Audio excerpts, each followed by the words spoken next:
नमस्कार, मैं रचना शर्मा। चढ़ती कला टाइम टीवी देख रहे सभी दर्शकों का स्वागत करती हूं। आप देख रहे हैं उत्तर प्रदेश के समाचार। उत्तर प्रदेश की राजधानी लखनऊ में आज यानी मंगलवार को सरदार वल्लभ भाई पटेल की जयंती पर रन फॉर यूनिटी कार्यक्रम के तहत एकता दौड़ का आयोजन किया गया। इस कार्यक्रम में रक्षा मंत्री राजनाथ सिंह और सीएम योगी आदित्यनाथ के साथ कई नेता मौजूद रहे। वहीं इस एकता दौड़ को रक्षा मंत्री राजनाथ सिंह ने हरी झंडी दिखाई। बता दें कि एकता दौड़ लखनऊ के हजरतगंज स्थित सरदार पटेल स्मारक पार्क से शुरू हुई और केडी सिंह बाबू स्टेडियम में इनका समापन हुआ। इस दौड़ में बड़ी संख्या में युवाओं ने हिस्सा लिया। वहीं मुख्यमंत्री योगी आदित्यनाथ ने सभी को राष्ट्रीय एकता दिवस की बधाई दी। उन्होंने कहा कि लौह पुरुष भारत रत्न सरदार वल्लभ भाई पटेल जी की जयंती राष्ट्रीय एकता दिवस के अवसर पर रक्षा मंत्री राजनाथ के साथ आज लखनऊ में रन फॉर यूनिटी के शुभारंभ कार्यक्रम में सम्मिलित हुआ। राष्ट्रीय एकता को प्रतिबिंबित करती यह दौड़ किसी भी वाद से ऊपर उठकर आदरणीय प्रधानमंत्री नरेंद्र मोदी के नेशन फर्स्ट के अभियान के प्रति समर्पण का भाव पैदा करती है। सीएम ने सभी को हार्दिक शुभकामनाएं दी। इस दौरान सीएम ने राष्ट्र की एकता, अखंडता और सुरक्षा तथा देश की आंतरिक सुरक्षा में योगदान के लिए शपथ भी ली। 1947 में जब देश आजाद हुआ था तो स्वतंत्र भारत में अलग अलग रियासतों को भारत गणराज्य का हिस्सा बनाने के लिए उस समय लौह पुरुष सरदार वल्लभ भाई पटेल जी ने जो योगदान दिया, भले ही उनके कार्यकाल के दौरान उन्हें वह सम्मान तत्कालीन सरकारें न दे पाई हो, लेकिन 2014 में देश के यशस्वी प्रधानमंत्री श्री नरेंद्र मोदी जी ने सरदार वल्लभ भाई पटेल जी के प्रति श्रद्धा और सम्मान का भाव व्यक्त करते हुए भारत के नागरिक उनके प्रति कृतज्ञता ज्ञापित कर सके, इस दृष्टि से 31 अक्टूबर की तिथि को राष्ट्रीय एकता दिवस के रूप में आयोजित करना प्रारंभ किया। इस अवसर पर रन फॉर यूनिटी, इस एकता दौड़ के माध्यम से पूरे देश के नागरिक जाति, मत, मजहब, क्षेत्र, भाषा भूल करके एक साथ राष्ट्रीय एकता के प्रति, सरदार वल्लभ भाई पटेल जी के प्रति कृतज्ञता ज्ञापित करते हुए इस एकता दौड़ में शामिल होते हैं।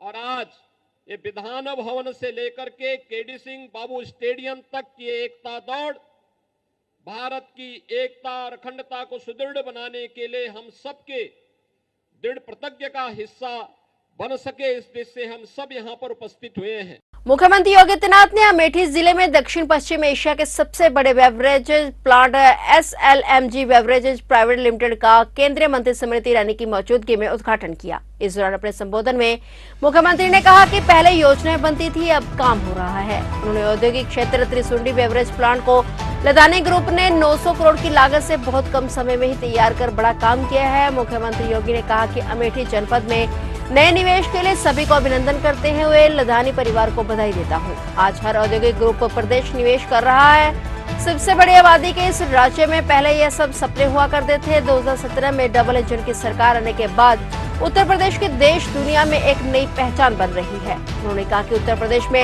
38 लाख करोड़ के निवेशक प्राप्त हुए हैं। 2017 के पहले यहाँ 2 एयरपोर्ट थे और अब 9 क्रियाशील हैं। उन्होंने कहा कि अमेठी में 2000 करोड़ के नए निवेश बहुत जल्द आएंगे।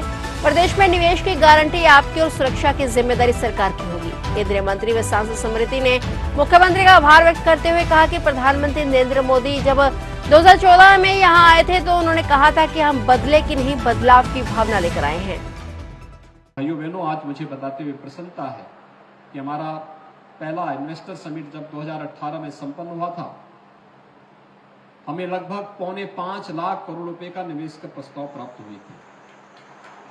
लेकिन ठीक 5 वर्ष के बाद जब हम लोगों ने इस वर्ष फरवरी में फिर से अपना ग्लोबल इन्वेस्टर समिट किया, तो इस बार हमें जो 20,000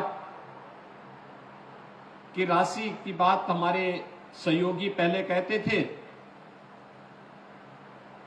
जो हमें पहले इन्वेस्टर समिट में प्रस्ताव 5.25 लाख करोड़ के मिले थे, इस बार इनकी संख्या बढ़कर के उत्तर प्रदेश में लगभग अब तक 38 लाख करोड़ रुपए के निवेश के प्रस्ताव हमें प्राप्त हुए हैं। इसके लिए हमें बहुत सारे परिवर्तन करने पड़े थे। ईज ऑफ डूइंग बिजनेस में व्यापक सुधार लाना पड़ा था, रिफॉर्म करने पड़े थे, सेक्टोरियल पॉलिसीज बनानी पड़ी थी, प्रदेश के अंदर लैंड बैंक बनाना पड़ा था, कानून व्यवस्था और सुरक्षा का एक बेहतर वातावरण देना पड़ा था। इसके लिए अनेक कदम उठाए गए और आज परिणाम है। उत्तर प्रदेश में इंफ्रास्ट्रक्चर के लिए भी आपने देखा होगा कितनी तेजी के साथ इंफ्रास्ट्रक्चर में आज के दिन पर उत्तर प्रदेश को प्रधानमंत्री जी ने स्वयं उत्तर प्रदेश को एक्सप्रेसवे प्रदेश के रूप में उत्तर प्रदेश को संबोधित किया। 6 वर्तमान एक्सप्रेसवे के साथ ही 7 नए एक्सप्रेस हाईवेज के साथ उत्तर प्रदेश वर्तमान में कार्य कर रहा है। बहुत शीघ्र हम लोग लगभग 2000 करोड़ रुपए के नए निवेश के प्रस्ताव आपके इस अमेठी में और लेकर के आने वाले हैं। यूपी सीडा के द्वारा जो यहां पर इस औद्योगिक परिक्षेत्र में भूमि आरक्षित की गई है, उस आरक्षित भूमि में नए प्रस्ताव भी हमें प्राप्त हुए हैं और ग्लोबल इन्वेस्टर समिट के इन प्रस्तावों को ग्राउंड ब्रेकिंग सेरेमनी के माध्यम से हम लोग तेजी के साथ आगे बढ़ाना चाहते हैं। जो यहां की लोकप्रिय सांसद और माननीय केंद्रीय मंत्री जी ने जो बात कही है, पूर्वांचल एक्सप्रेस हो या Bundelkhand express way, Ganga express way हो या फिर अन्य किसी भी एक्सप्रेस हाईवे पर हम लोगों ने औद्योगिक निवेश के नए क्लस्टर विकसित करने के एक नए कार्यक्रम को आगे बढ़ाया है। और मुझे बताते हुए प्रसन्नता है कि कानपुर से लेकर के झांसी के बीच 38,000 एकड़ भूमि पर एक नए औद्योगिक शहर के निर्माण की कार्रवाई को भी बसाने की कार्रवाई हमने प्रारंभ की है।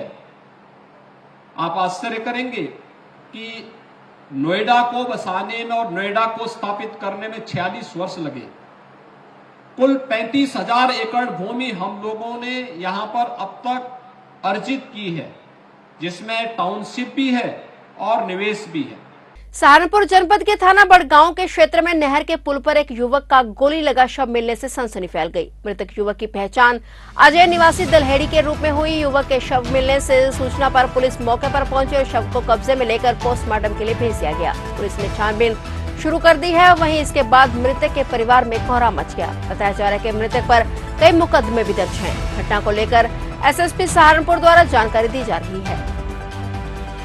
फिलहाल उत्तर प्रदेश के समाचारों में इतना ही और नए समाचारों के साथ फिर से हाजिर होंगे। तब तक के लिए देखते रहिए चढ़ती कला टाइम टीवी।